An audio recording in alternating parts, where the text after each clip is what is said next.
Hayi sadideka siyi-South Africa qhawe lami uKhuzani hayi ngeke. Kade uthe asifake ithawulo elimhlophe nomqhele ekhanda. Manje ususigqokisa ithawulo likaNgizwe-ke manje usulibeka emahlombe.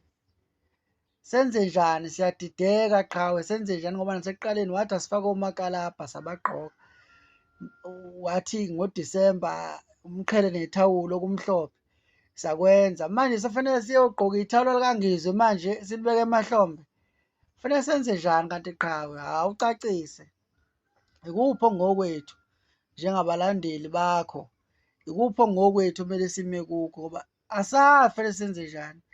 Yabo manje sididekile nje, senze njani? Suyeke manje umqhele nethawula okumhlophe size kuleli thawulo likaNgizwe. Senze njani?